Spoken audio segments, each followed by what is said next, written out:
स्वागत है आप सबका हमारे कार्यक्रम में बातों बातों में। जैसे कि आप सभी जानते हैं कि हम हर हफ्ते आपको किसी खास शख्सियत से मिलवाते हैं। ऐसी एक खास हस्ती हमारे बीच मौजूद है, डॉक्टर हाजी हाफिज माजिद हुसैन साहब। ये एक पत्रकार है, इन्होंने हिंदी, उर्दू और अंग्रेजी में भी शिक्षा प्राप्त की है और एक इतिहासकार भी है। और आपको ये भी बता दें कि इन्होंने भोपाल के इतिहास के बारे में काफ़ी बारीकी से रिसर्च भी किया है। आइए स्वागत करते हैं डॉक्टर हुसैन का। सर, हमारा पहला सवाल आपसे ये है कि आप उत्तर प्रदेश की जो नवाबी रियासत रायपुर है उससे ताल्लुक़ रखते हैं, उसके बारे में हमें कुछ बताइए। देखिए, रामपुर उत्तर प्रदेश का एक तारीख़ी शहर है। मैं वहाँ पैदा हुआ, वहीं पर तालीम हासिल की और तकरीबन 50 साल पहले मैं भोपाल शिफ्ट हो गया और यहाँ अपना कारोबार किया। तो मेरा एक वतन तो रामपुर है जो पैदाइशी कहलाएगा और दूसरा वतन सानी भोपाल है। और मैं आपको बता दूँ, दोनों तारीख़ी शहर हैं। रामपुर रियासत को मर्जर के लिए सबसे पहले उन्होंने नवाब साहब ने पेश किया कि इसे मर्ज किया जाए। ये एक तारीख़ी बात रही। भोपाल के बारे में यह है कि नवाब साहब भोपाल ने सबसे आखिर में रियासत दी, ये भी एक तारीख़ी बात है। बहरहाल ये तो एक अलग चीज़ है।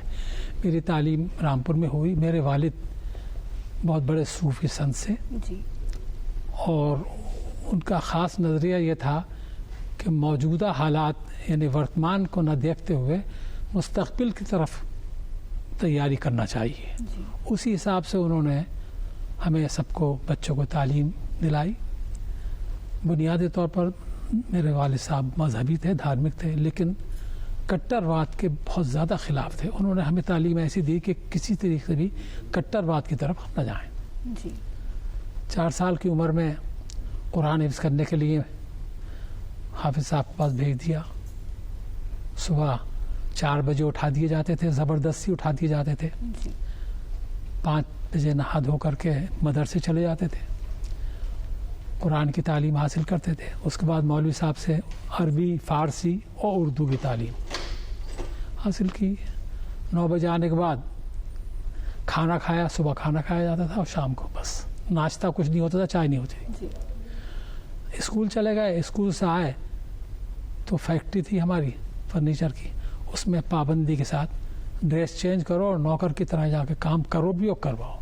पूरा टेक्निकल हैंड उन्होंने हमें सिखाया और ये कहा कि ज़िंदगी में कभी भी मायूस उम्मीद न होना, किसी के नीचे आने की बात मत सोचना कि हमें ये मजबूरी है, ऐसा काम नहीं होगा, क्या होगा कैसा। पूरा काम सब सिखाया। छुट्टी के दिन वालदा के हवाले रहते थे हम कि इन्हें खाना पकाना सिखाओ, सब भाइयों को खाना पकाना सिखाओ, कपड़े सीना सिखाओ। मतलब इस सब पूरी तालीम हमें हासिल की और टेक्निकल हैंड बना दिया। जी, आपने उर्दू, फ़ारसी, अंग्रेज़ी, हिंदी में जो इतनी सारी भाषा है उसमें आपने तालीम प्राप्त की है, तो किस प्रकार से, किस तरह से आपने तालीम प्राप्त करी? देखिए, मैंने आपसे कहा ना, सुबह को मदरसे में हाफिज़ पढ़ा, तालीम की 10-11 साल की उम्र में हाफिज़ कर लिया। उसी के साथ नेक्स्ट आवर्स जो थे उसमें अरबी और फ़ारसी और उर्दू की तालीम वो मौलवी साहब पढ़ाया करते थे। जब तक कुरान हिफ्ज़ किया तब तक ये तालीम मुकम्मल हो चुकी थी। जब स्कूल की तालीम हम 10वीं क्लास तक पहुँचे तब तक बुनियादी तौर पर हमने सब तालीम हासिल कर ली थी।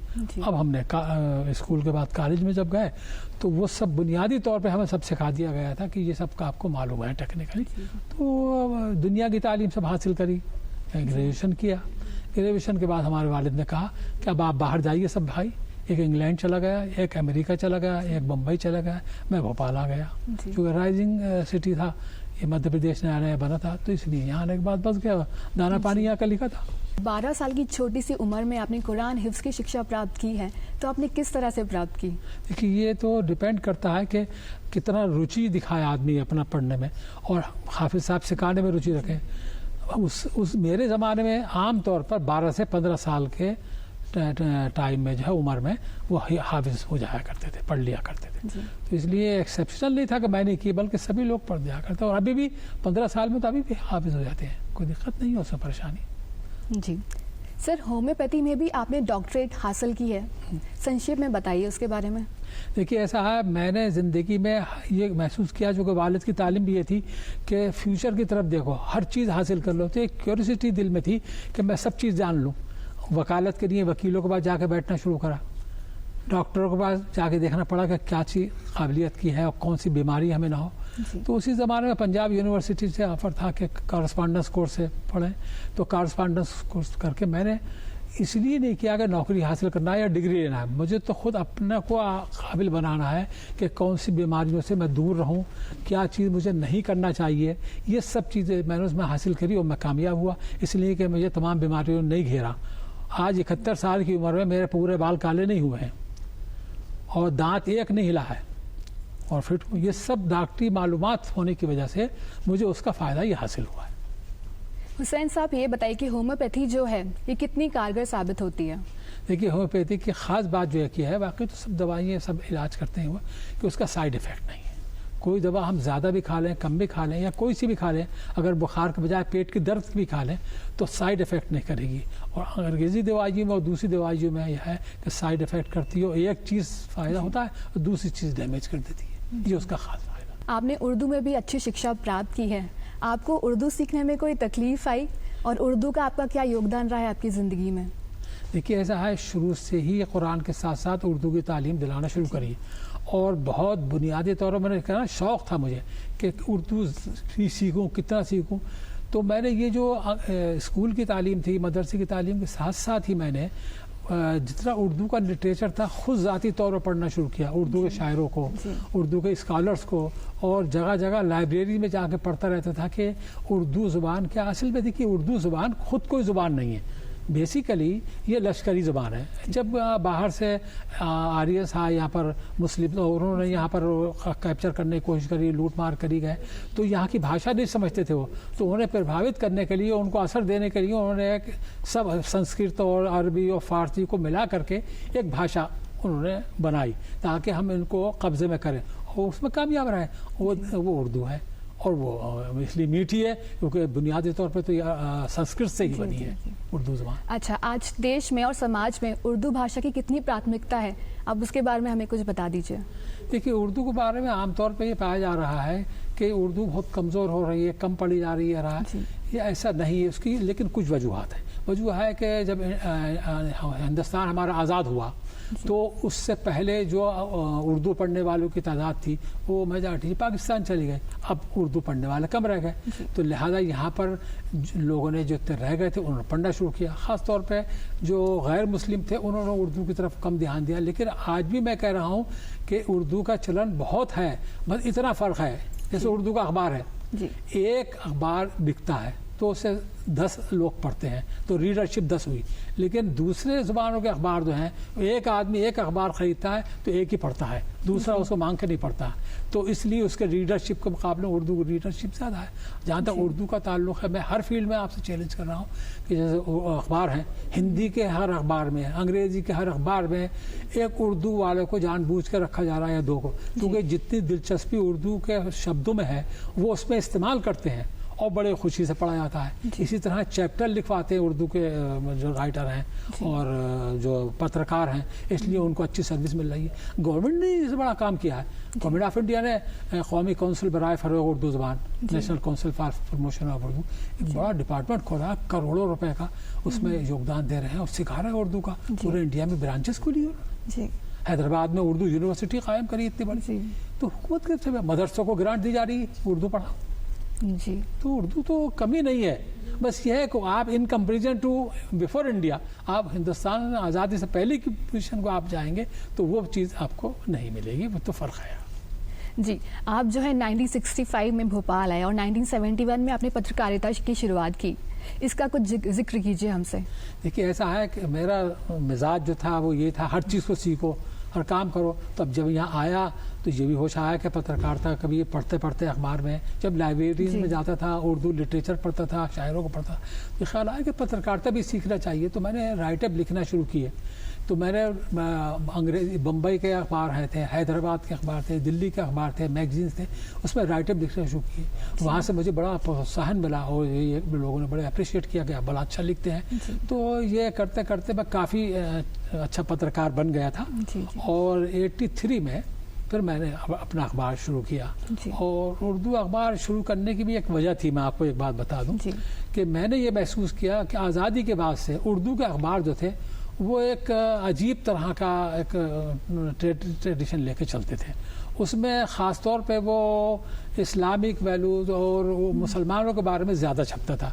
मेरा नज़रिया ये था कि हम सभी वर्गों और सभी धर्मों के बारे में सब चीज़ छापें, चाहे शुरू में नहीं पढ़ेंगे लेकिन एक चीज़ हो। मैंने कोशिश करी और अपने अखबार में सभी धर्मों वर्गों के बारे में हर नेता का, हर मजहबी नेता का जिस दिन उसकी डेथ डे है उस दिन उनका आर्टिकल कंपल्सरी छपता है पूरे इंडिया के सब लोगों का। तो ये एक विशेषता करी और कामयाब हुआ अखबार। जी जी जी। उसके बाद हिंदी एडिशन निकाला उसका। हिंदी एडिशन जो मेरा है उसमें लिपि जो है रस्मुल खत तो हिंदी है लेकिन उसकी लैंग्वेज जो है उर्दू है, वो भी बहुत कामयाब हुआ है। आपने 1997 और 1998 में उर्दू और हिंदी भाषाओं के इतिहास के बारे में लिखा है, भोपाल के बारे में लिखा है। और जैसे कि सब जानते हैं कि हमारे जो भोपाल है यहाँ पर बेगमों का शासन ज़्यादा रहा है और नवाबी शासन जो है काफ़ी कम रहा है। तो उसके बारे में आप हमारे दर्शकों को कुछ बताइए। देखिए ऐसा है, जब मिजाज मेरा ये था कि हर चीज़ को सीखो, जानो, ये करो, तो मैंने ये मालूमात की कि भोपाल का इतिहास क्या है। जी। तो मुझे ये जानकारी में आया कि जो किताबें मिली या जो कुछ भी लिटरेचर मिला उससे ये पता लगा कि लोगों ने इतिहास लिखा है लेकिन नवाब साहबों का लिखा है, बेगमात का लिखा है, भोपाल का इतिहास नहीं मिला मुझे कहीं। तो फिर कोशिश करी, मैंने जगह जगह गया, मालूमात करी, कैसी भी कोशिश करने के बाद मैंने उसको, इतिहास तो लिखा नहीं जाता बल्कि कंपाइल होता है, वो तो जो है तो है, मैंने उसको पूरा कंपाइल किया, मेहनत करी, सब करा। मैं आपको एक बार बताऊँ, मुझे बड़ा अफसोस हुआ था कि लोगों को अब तो मालूम ही नहीं है लेकिन पहले ही नहीं मालूम था कि हमारे देश का, मुल्क का पहला वजीर आजम कौन था, प्रधानमंत्री कौन था। जी। आम तौर पे ये पाया था कि जवाहरलाल नेहरू थे, नहीं, बिल्कुल नहीं। बरकतुल्लाह भोपाली पहले वजीर आजम थे। 1935 में एक्साइल गवर्नमेंट बनी थी और ये कहा गया था कि आज़ादी की लड़ाई हम नहीं लड़ सकते इस तरह जब तक कोई सरकार नहीं बनाए। तो अफ्रीका में सरकार बनी, गांधी जी भी गए थे वहाँ और राजा महेंद्र प्रताप सिंह को राष्ट्रपति बनाया गया और इनको बरकतुल्लाह भोपाली को प्राइम मिनिस्टर बनाया गया। ये कितनी बड़ी बात है, ऐसी है, ये नहीं थी, सब इतिहास में आना चाहिए थी, मैंने वो इससे हासिल की चीज़। भोपाल में ये बात हकीकत है कि नवाब लोग थे उनके यहाँ लड़के पैदा नहीं होते थे। शुरू में नवाब दोस्त मोहम्मद खां है 1611 में बांदा से, तो उन्होंने जंग की और कब्जा किया यहाँ पर ये वो, और उनके बाद उनका लड़का नहीं हुआ तो भाई उनके आए थे, उनका लड़का हुआ, उसे एडाप्टेड नवाब बनाया गया। फिर उसके बाद उनके भी लड़का नहीं हुआ तो उनके भतीजे को बनाया गया। फिर उसके बाद तो लड़की होना शुरू हो गई, कोई हुआ ही नहीं। और सबसे लास्ट में नवाब हमीदुल्लाह खां जो आखिरी नवाब थे जिनसे स्टेट ली गई, वो नवाब थे और कोई लड़का ही नहीं हुआ।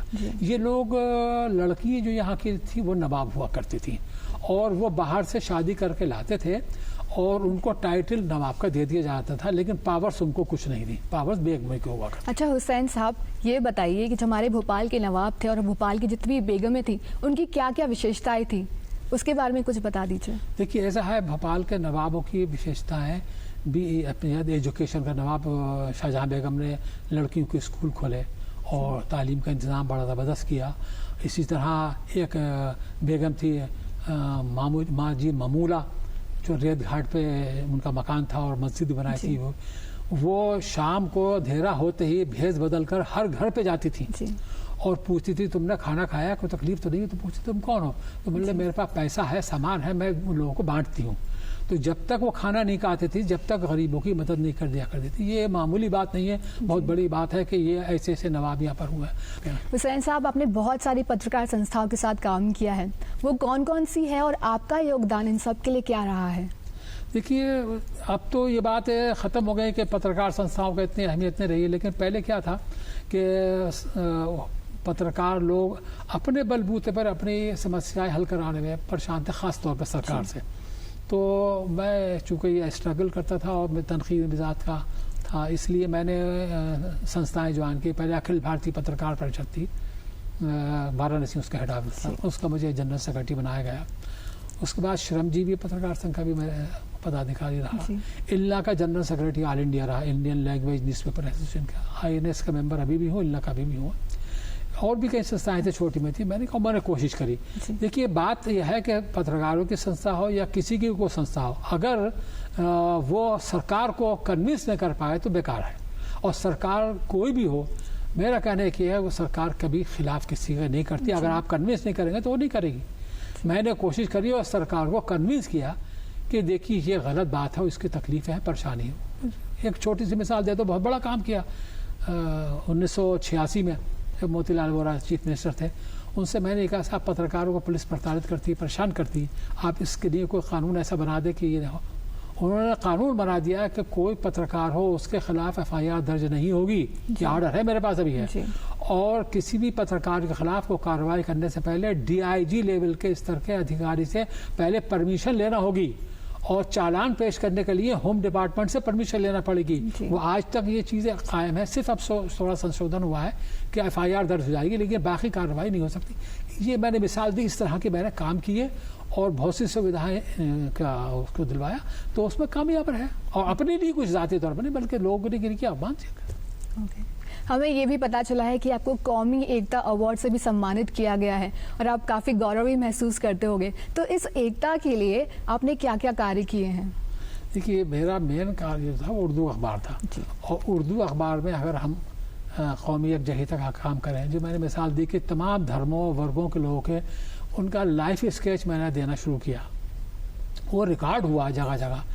पहले तो दिल्ली के जो बड़े अखबार थे, times of India, Indian express, Navbharat times, इसमें मेरे एडिटोरियल उसमें रिपीट किए गए हैं कि ये तो बड़ा अजीब तरह की बातें करी हैं ये। चूँकि मैंने कभी भी ये नहीं कोशिश करी कि मैं कट्टरवाद का सहारा लूँ, लेकिन इंडिपेंडेंटली जो कुछ भी मैंने किया वो सही तरीके से किया, तो लोगों ने अप्रिशिएट किया। और जो कौमी एकता के लिए काम कर रही है संस्थाएं, उन्होंने मुझे इसके लिए अवार्ड सम्मानित किया। बेसिक हिंदी और उर्दू पत्रकारिता है, उसमें क्या बेसिक डिफरेंस होता है? और जैसे कि आजकल के युवा लोग हैं वो जो है पत्रकारिता में जाना चाहते हैं, तो लड़के और लड़कियां जो हैं क्या उनके साथ इसमें भेदभाव होता है या सब एक समान है? मेरी नज़र में तो कोई भेदभाव नहीं होता और काफ़ी फील्ड अच्छा है। लड़कियों को भी काफ़ी जगह दी जा रही है, लड़कों को भी दी जा रही है। काबिलियत अगर हो तो उसमें कोई परेशानी नहीं है। मैं आपको अपनी बेटी का मिसाल बता रहा हूँ। ये भी बात कही जाती है कि साहब वो फ़िरका परस्ती है और मुसलमानों को दिक्कतें आती है और नौकरी नहीं मिलती। मेरी एक ही बेटी है और 1998 में पब्लिक सर्विस कमीशन में इंदौर में दिया, एग्ज़ाम दिया और इमीडिएटली उसका सिलेक्शन हो गया। आज वो एडिशनल कलेक्टर है। तो मेरे साथ तो कोई फ़िरका परस्ती नहीं हुई। मैं तो ये 19-20 तो होता है, तो सभी कौमों में है फ़िरका परस्ती, हम एक के लिए तो नहीं कह सकते। तो ये गलत बात है कि मौसम जगह नहीं दी जा रही है, सब जगह दी जा रही है। आज भी सर्विस कर रही है तो कोई परेशान नहीं कर रहा है पत्रकार तब अभी, बल्कि लेडीज़ को तो काफ़ी प्रोत्साहन दे रहे हैं अखबार वाले, और वो हर जगह उनको कोशिश कर रहे हैं कि वो जगह दें और वहाँ अट्रैक्शन होता है इस बात का कि भाई लेडी आई है। क्योंकि आज हमारे समाज में, हिंदुस्तानी तहजीब में है कि लेडी को प्रोत्साहन तो दिया जाता है, उसका इज्जत एहतराम किया जाता है। तो अगर कोई बात ऐसी भी होती है किसी की नज़र में, किसी ग्राहक की नज़र में या किसी ऑफिसर की नज़र में कि हम ये नहीं चाहते, अच्छा नहीं है, लेकिन वो लेडी के एहतराम में कहता है अच्छा भाई ठीक है ऐसा कर दिया जाएगा ये वो, तो उससे कुछ फ़ायदा ही है, कोई नुकसान तो नहीं किसी सूरत से भी। जो विलीनीकरण आंदोलन था उसमें जो भोपाल एक रियासत था, उसको मध्य प्रदेश राज्य में किस तरह से, किस प्रकार से शामिल किया गया? देखिए ऐसा है, विलीनीकरण की जो हवा चली थी पूरे इंडिया में चली थी और ये कोशिश की गई कि किसी सूरत से इसका विलीनीकरण हो। सरदार वल्लभ भाई पटेल ने जैसी कोशिश शुरू की तो कई स्टेट्स में ये विलीनीकरण का आंदोलन हुआ। अब उसमें जो वहाँ के लीडर थे, भोपाल की अच्छी बात यह कि है विलीनीकरण में हिंदू और मुसलमान दोनों ही लोगों ने इसमें हिस्सा लिया और पूरी जद्दोजहद की, आज़ादी की इसमें लड़ाई में, और कामयाब भी हुआ है। तो मैं आपको बता दूं, देखिए ऐसा है कि एक मिसाल दे रहा हूं भोपाल की इसमें कि भोपाल के एक बड़े हिंदूवादी नेता कहलाते थे उद्धव दास मेहता जी। उन्होंने एक मरतबा अनशन किया किसी हिंदुओं के हित में, तो वो बैठते नहीं थे, सरकार ने पूरी ताकत लगा दी और वो विलीनीकरण आंदोलन में हुए थे। तो जब वो नहीं माने तो यहाँ एक शहर काजी अब्दुल वजूदुल हुसैनी साहब थे, और लोग उनके पास गए और हिंदू मुसलमान दोनों के साथ, भाई जी अगर ये मेहता जी अगर गुजर गए तो बड़ा नुकसान हो जाएगा भोपाल के लिए, और आप थोड़ा सा चले। तो चलो भाई, वो उठ के चल दिए और उनका जूस का गिलास लो। वहाँ पहुँचने के बाद उन्होंने कुछ नहीं कहा उनसे, उनका भाई ला जूस दो। उन्होंने जूस सामने रख दिया भाई जी के सामने, और भाई जी ने उठा के पी लिया, उसे खत्म कर दिया। ये एहतराम इज्जत था, मैं आपको बता रहा हूँ, मुसलमान हिंदुओं में। और वो विलीनीकरण इसलिए कामयाब हुआ कि यहाँ इज्तिमाई तौर पर आपसी भेदभाव कुछ नहीं था और विलीनीकरण हुआ। डॉक्टर शंकर दयाल शर्मा को उसका इनाम भी मिला कि भाई चीफ मिनिस्टर बने। जी। भोपाल के चीफ मिनिस्टर पहले बने, और ये भोपाल की रियासत जो मर्जर हुआ उसके बाद पहले भोपाल की कैबिनेट बनी थी, उसके बाद मध्य प्रदेश कैबिनेट बनी। जी। तो उस वक्त उनको, और एक बात बताऊं आपको, डॉक्टर शंकर दयाल शर्मा के वालिद की स्थिति, आर्थिक स्थिति अच्छी नहीं थी। अच्छा। वो बेचारे वैद्य थे और फ्री दवा दिया करते थे, तो उनको पैसा कहाँ से आया? जी। तो ये शंकर दयाल शर्मा काबिल आदमी था, पढ़ना चाहते थे, तो नवाब हमीदुल्लाह खान ने इनको स्कॉलरशिप दिया और पढ़ाने के लिए इंग्लैंड भेजा, पूरा पैसा सरकार से दिया, पढ़ के आए काबिल। ये मैं आपको मिसालें दे रहा हूँ कि यहाँ हिंदू मुसलमान का इत्तेहाद कैसा था, एक दूसरे में कोई फर्क नहीं था, और इन्होंने खिदमत की और देखिए कहाँ पहुँचे, राष्ट्रपति बन गए। तो हमारे लिए फख्र की बात है जी। कि प्राइम मिनिस्टर भी यहाँ का हुआ, वो राष्ट्रपति भी यहाँ का हुआ, इस ज़मीन को गौरव हासिल है। ये तो बड़ी बात है कि यहाँ के लिए सब कुछ हुआ है। जी हुसैन साहब, जैसे कि आपने भोपाल के इतिहास में बहुत सारा काम किया है और कहीं ना कहीं आपने भोपाल को बहुत ही महसूस किया है, तो आपके जहन में ऐसा कोई दिलचस्प किस्सा हो, अब उसके बारे में कुछ बताइए। देखिए, दिलचस्प बातें तो भोपाल की बहुत सी हैं, ख़ास तौर पर ये देखिए नवाब बेगमात थी यहाँ की, और उन्होंने यहाँ की लेडीज़ के लिए बहुत ज़्यादा रिफॉर्म किया, और दो तीन चीज़ें यहाँ की बड़ी मशहूर थी। पान, भोपाल का पान बड़ा मशहूर था, तो भोपाल के लड़कियों की शादी होती थी तो पानदान का खर्च स्पेशली उसमें नोटेड होता था कि इतना रुपया शौहर जो है वो पानदान का खर्च देगा, मतलब ताकि वो परेशानी न हो लेडीज़ की। दूसरी एक बात मैं आपको बताऊँ, ये खुशी की बात है और लोग खुश होंगे कि नई चीज़ थी यहाँ परंपरा, आज भी है बल्कि वो, कि लड़की की शादी जब होती है, तय होती है, तो उसके लिए कपड़े जाते हैं, जेवर जाता है, चढ़ावा होता है, जिसे बरी कहते हैं। तो भोपाल में बरी का जोड़ा जाता था, वो ज़्यादा कीमती होता था, होता है अभी भी, लड़की की माँ का। लड़की के दुल्हन से ज़्यादा उसका कीमती जोड़ा होता है, वो कहलाता है दूध का जोड़ा। यानी वो दूध का हक अदा करता है होने वाला शौहर, उसे घर वाले, कि आपकी औलाद को हम ले रहे हैं तो उसका दूध का हक अदा कर रहे हैं। ये अच्छी बात है, बहुत खुशी की बात है, इज्जत अफजाई एक औरत की है, उसकी माँ की। तो ये कुछ ट्रेडिशन यहाँ के थे। इसी तरह पार्क बनवाए थे कि लड़की बजाय इधर उधर घूमने फिरने के, वह पार्क में चले जाए। ये परी पार्क तो मशहूर है वहाँ का, जहाँ उसका आगे बिल्डिंग बनी हुई, वो पहले एमएलए रेस्ट हाउस था। तो कुछ चीज़ें उन्होंने की, बाकी कई रिफॉर्म पे काम किए हैं। मेरा एक जो आखिरी सवाल आपसे है कि आज के भोपाल में और पुराने भोपाल में आपको क्या अंतर महसूस होता है? अब भाई बात एक ये है कि अफसोस की बात एक है कि तहजीब जो हिंदुस्तान की थी असली, वो मिटती जा रही है, यहाँ पर भी कम होती चली जा रही है। वो बात मज़ेदारी नहीं रही, एक दूसरे से लड़ाई झगड़ा, एक दूसरे को कोर्ट में जाना, ये करना। मैं आपको एक मिसाल दूँ, मैं जब भोपाल में आया था तो कुछ मोहल्ले में लड़के लड़ते रहते थे और आपस में गुत्थम गुत्था हुए। इस बीच में देखा एक बुजुर्ग आदमी, वो किसी भी कम्युनिटी का था, वो आया, उन्होंने दो चांट उसके मारे और दो चांट दूसरे को दिए, और चल भाग यहाँ से। वो चले गए, मुंह से जुबान नहीं निकाला, ख़त्म हो गया मसला। इसी तरह जामे मस्जिद में हिंदू लोगों का आपस में विवाद होता था, कोई झगड़ा होता था, चलो जामे मस्जिद में, जामा मस्जिद में जाके बैठ करके उसको विवाद को सुलझाते थे। यानी एहतराम था मस्जिद का। आज मस्जिद का एहतराम नहीं रहा है। क्यों नहीं रहा? हिंदुओं के नज़र में हिंदू नहीं कर रहा हो, बल्कि खुद हमारे कुछ अमाल ऐसे हैं, हमने उसको इतना विवाद इस तरह कर दिया है कि वो एहतराम खत्म हो रहा। ये चीज़ें ऐसी थी, पहले कोर्ट में केस नहीं जाते थे इतने, आपस में सुलझा लिया करते थे। आज भी आप देखिए, जुमे की नमाज होती है जामे मस्जिद में, और ईद की नमाज होती है, या अलविदा की नमाज होती है, आखिरी जुमे की नमाज होती है। पूरे हिंदू दुकानें हैं वहाँ पर चौक में, वो अपने नए थान कपड़े के खोल कर रख देते हैं, उसको बिछा करके उस पर नमाज होती है। यानी वो पूरा नया कपड़ा खराब कर लेते हैं इसकी खातिर। तो ये क्या जज्बा है? यानी वो क्यों, उसको मतलब नहीं कि 100 200 1000 2000 10 5000 रुपए पैसे दे दें, नहीं, प्रैक्टिकल है। आज भी चीज़ें हैं, ट्रेडिशन है, और लेकिन थोड़ा थोड़ा कम होता चला जा रहा है, कमी हो रही है। थोड़ा नौजवान तबके में इज्जत एहतराम नहीं हुआ, उसकी भी जिम्मेदारी माँ बाप पर है। मैं ये नहीं कह रहा हूँ कि कोई दूसरे लोग हैं, बाप के सामने बेटा बैठ रहा, हम बाप के सामने कभी बैठे नहीं। वालिद जी हुसैन साहब, चलते चलते मैं आपसे एक और सवाल पूछना चाहूँगी। आपने भोपाल के इतिहास के बारे में इतना काम किया है, आपने पत्रकारिता भी की है, आपने इतनी पढ़ाई की है, तो आगे आप जो है कुछ काम करना चाहेंगे? आपके फ्यूचर प्लान्स क्या क्या हैं? देखिए, ऐसा आप 71 साल की उम्र हो गई, तो जाने के ऊपर जाने की तैयारी है। मैंने अपने बच्चों को इस काबिल कर दिया है कि मेरी तरह ही बने। मैंने उनको भी वो तालीम दी है। हमेशा ये तालीम मेरे बाप ने भी दी थी, मैं भी दे रहा हूँ कि जो कुछ भी तुम सीखो अपने लिए सीखो, समाज सेवा करनी मत सीखो। ये बात की बात है, पहले तुम खुद अच्छा हो जाओ। मैं आज दिल से ये नहीं सोचता कि टेढ़ा निकल जाऊँ या गलत गाड़ी ड्राइव कर लूँ या फलां का माल ले लूँ या उसको काबिल ना, दूसरों को देख करके खुद हासिल करने की कोशिश करो। वही मैंने बच्चों को अपने कर दिया है। 3 बच्चे हैं जी। इस्लामी कानून के मुताबिक मैंने फैमिली प्लानिंग अडॉप्ट किया और 3 बच्चों के बाद बंद कर दी। जी। बेटी को एडिशनल कलेक्टर बना दिया, बेटा एक एडवोकेट है, छोटा बेटा इंजीनियर है। तो वो पूंजी मेरी ये है और वो जो कुछ जब मैंने करा था वो कर रहा है।